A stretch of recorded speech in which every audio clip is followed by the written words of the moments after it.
ಬೆಂಗಳೂರಿನ ಟಿಪ್ಪುವಿನ ಬೇಸಿಗೆ ಅರಮನೆ ಇದನ್ನು ಮೊದಲು ಕಟ್ಟಲಿಕ್ಕೆ ಶುರು ಮಾಡಿದ್ದು ಹೈದರ್ ಅಲಿ 1781ರಲ್ಲಿ ಇದರ ನಿರ್ಮಾಣ ಕಾರ್ಯ ಆರಂಭವಾಗಿ 1791ರಲ್ಲಿ ಟಿಪ್ಪುವಿನ ಕಾಲಾವಧಿಗೆ ಪೂರ್ಣಗೊಂಡಿತು.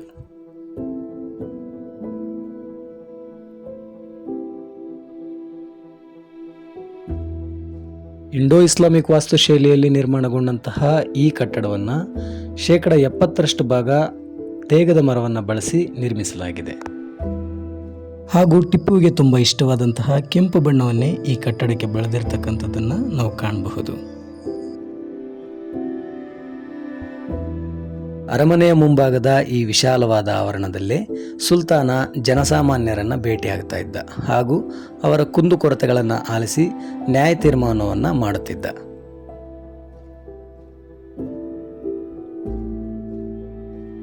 ಸುಲ್ತಾನ ಪ್ರಜೆಗಳನ್ನು ಭೇಟಿಯಾಗತಕ್ಕಂತಹ ಈ ವಿಶಾಲ ಸಭಾಂಗಣವನ್ನು ಪರ್ಷಿಯನ್ ಭಾಷೆಯಲ್ಲಿ ದಿವಾನಿ ಆಮ್ ಎಂದು ಕರೆಯಲಾಗುತ್ತದೆ.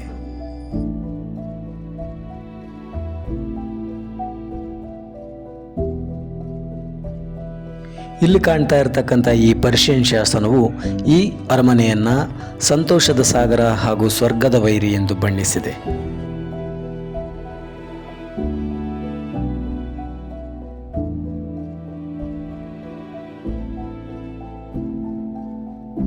ಅರಮನೆಯ ಗೋಡೆಗಳ ಮೇಲೆ ನೈಸರ್ಗಿಕ ಬಣ್ಣಗಳನ್ನು ಬಳಸಿ ಬಿಡಿಸಲಾದಂತಹ ಚಿತ್ರಕಲೆಯನ್ನು ಇವತ್ತಿಗೂ ಕೂಡ ನಾವು ಕಾಣಬಹುದಾಗಿದೆ.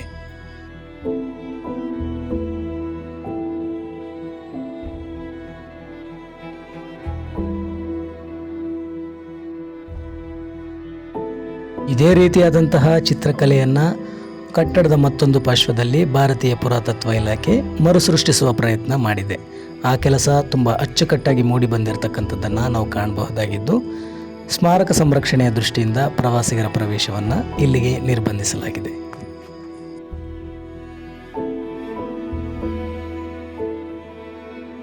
ಅರಮನೆಯ ಕೆಳಭಾಗದ ಕೋಣೆಗಳನ್ನು ವಸ್ತು ಸಂಗ್ರಹಾಲಯವನ್ನಾಗಿ ರೂಪಿಸಲಾಗಿದೆ. ಇಲ್ಲಿ ನಾವು ಟಿಪ್ಪುವಿನ ಜೀವನ ವಿಶೇಷಗಳನ್ನು ತಿಳಿಸುವ ಮಾಹಿತಿ ಫಲಕಗಳನ್ನು ಕಾಣಬಹುದು. ಅದೇ ರೀತಿಯಾಗಿ ಟಿಪ್ಪು ಆಂಗ್ಲೋ ಮೈಸೂರು ಯುದ್ಧಗಳಲ್ಲಿ ಬಳಸಿದಂತಹ ರಾಕೆಟ್ ಮಾದರಿಯನ್ನು ಕೂಡ ನಾವು ಈ ವಸ್ತು ಸಂಗ್ರಹಾಲಯದಲ್ಲಿ ಕಾಣಬಹುದಾಗಿದೆ. ನಿಮಗೆಲ್ಲ ಗೊತ್ತಿರುವಂತೆ ದೇಶದಲ್ಲಿ ಮೊದಲನೇ ಬಾರಿ ಯುದ್ಧದಲ್ಲಿ ರಾಕೆಟ್ ತಂತ್ರಜ್ಞಾನವನ್ನು ಬಳಸಿದ್ದು ಟಿಪ್ಪು ಸುಲ್ತಾನ್.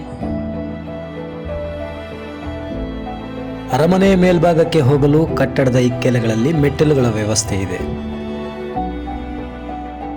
ನಾವಿಲ್ಲಿ ನೋಡ್ತಾ ಇರತಕ್ಕಂತಹ ಈ ಬಳ್ಳಿಗಳ ಅಲಂಕಾರಿಕ ಚಿತ್ರಕಲೆಯು ನಿಜವಾದ ಬಂಗಾರದ ವರ್ಣವನ್ನು ಬಳಸಿ ಮಾಡಲಾದಂತಹ ಚಿತ್ರಕಲೆಯಾಗಿದೆ. ಹಾಗಾಗಿಯೇ ಇದು 2 ಶತಮಾನಗಳು ಕಳೆದರೂ ಕೂಡ ಇವತ್ತಿಗೂ ಕೂಡ ತನ್ನ ಜೀವಂತಿಕೆಯನ್ನು ಉಳಿಸಿಕೊಂಡಿದೆ.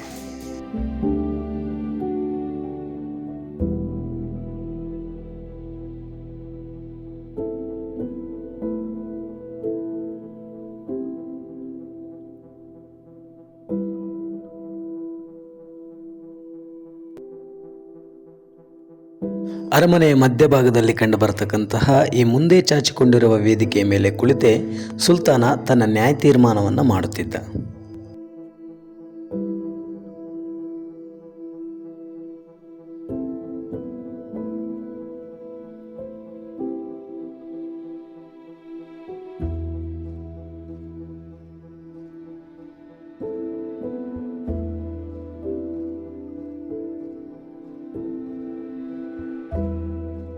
ಈ ಆವರಣದ ಕೊನೆಯಲ್ಲಿ ಕಂಡುಬರತಕ್ಕಂಥ ಆ ಗೂಡುಗಳ ರಚನೆ ದೀಪಗಳನ್ನು ಇಡುವ ಸಲುವಾಗಿ ಮಾಡಿದ್ದು.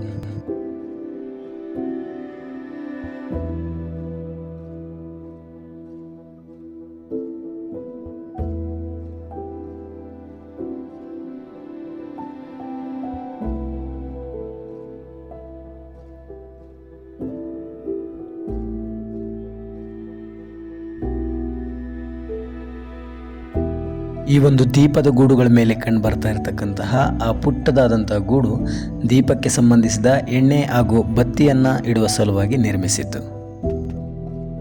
ಅರಮನೆಯ ಹಿಂಭಾಗವನ್ನು ಕೂಡ ಮುಂಭಾಗದ ರೀತಿಯಲ್ಲೇ ವಿನ್ಯಾಸಗೊಳಿಸಲಾಗಿದೆ. ಇದರ ಪಕ್ಕದಲ್ಲೇ ನಮಗೊಂದು ಕೋಣೆ ಕಂಡು ಬರುತ್ತೆ. ಇದರ ವಿಶೇಷ ಏನಪ್ಪ ಅಂದರೆ ಇದರ ಬಾಗಿಲನ್ನು ಕಬ್ಬಿಣದಿಂದ ಮಾಡಿರುವಂಥದ್ದು. ಕಾರಣ ಬಹುಶಃ ಈ ಕೋಣೆಯಲ್ಲಿ ಆಡಳಿತಕ್ಕೆ ಸಂಬಂಧಿಸಿದಂತಹ ಮುಖ್ಯವಾದಂಥ ದಾಖಲೆಗಳನ್ನು ಇಡ್ತಾ ಇದ್ದಿರಬಹುದು, ಅಥವಾ ಇದು ಖಜಾನೆ ಕೋಣೆ ಕೂಡ ಆಗಿದ್ದಿರಬಹುದು.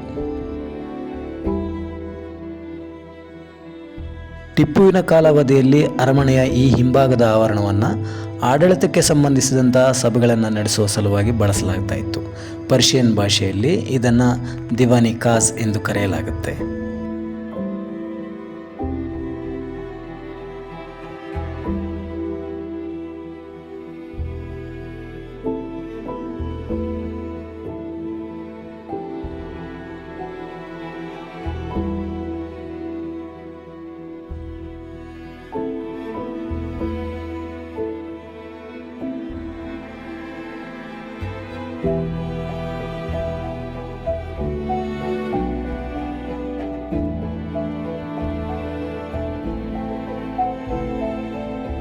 ಅರಮನೆಯ ಮತ್ತೊಂದು ಪಾರ್ಶ್ವದಲ್ಲಿ ಕಂಡುಬರತಕ್ಕಂತಹ ಈ ಅಪೂರ್ಣವಾದಂತಹ ನಿರ್ಮಾಣ ಏನಿದೆ, ಇದು ಅರಮನೆಯಲ್ಲಿದ್ದಂತಹ ಸ್ತ್ರೀಯರಿಗಾಗಿ ಮೀಸಲಿದ್ದಂತಹ ಪ್ರದೇಶವಾಗಿದೆ.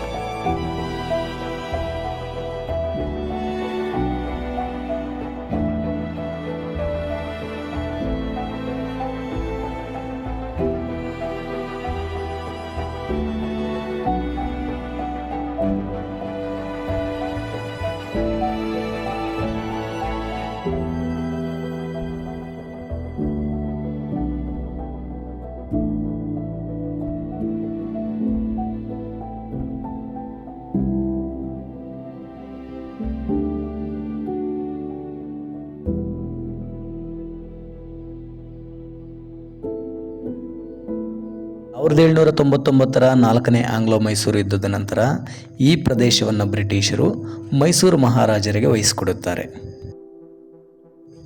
ಆಗ ಅಧಿಕಾರಕ್ಕೆ ಬಂದಂತಹ ಮುಮ್ಮಡಿ ಕೃಷ್ಣರಾಜ ಒಡೆಯರ್ ಕೆಲ ಕಾಲ ಈ ಒಂದು ಬೇಸಿಗೆ ಅರಮನೆಯನ್ನು ತಮ್ಮ ವಿಶ್ರಾಂತಿ ಧಾಮವನ್ನಾಗಿ ಬಳಸುತ್ತಿದ್ದರು.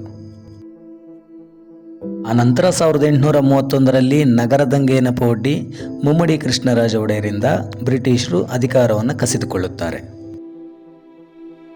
ಅಲ್ಲಿಂದ ಸುದೀರ್ಘ 50 ವರ್ಷಗಳ ಕಾಲ ಮೈಸೂರು ರಾಜ್ಯ ಬ್ರಿಟಿಷ್ ಆಡಳಿತಕ್ಕೆ ಒಳಪಡುತ್ತೆ.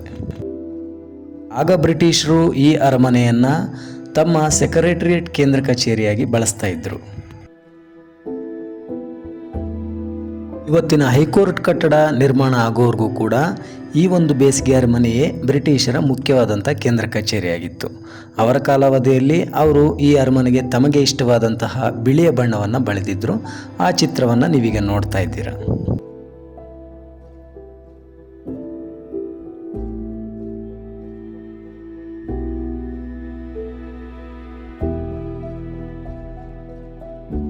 ಇದಲ್ಲದೆ ರಾಜಧಾನಿ ಶ್ರೀರಂಗಪಟ್ಟಣದಲ್ಲೂ ಕೂಡ ಟಿಪ್ಪುವಿನ ಕಾಲಕ್ಕೆ ಸೇರಿದಂತಹ ಇದೇ ರೀತಿಯಾದಂತಹ ಮರದ ಅರಮನೆಯನ್ನು ಕಾಣಬಹುದಾಗಿದೆ.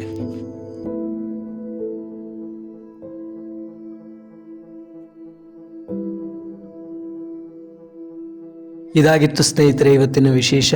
ನನ್ನ ಈ ಪುಟ್ಟ ಪ್ರಯತ್ನ ನಿಮಗೆ ಇಷ್ಟವಾಗಿದೆ ಅಂತ ಭಾವಿಸಿದ್ದೀನಿ.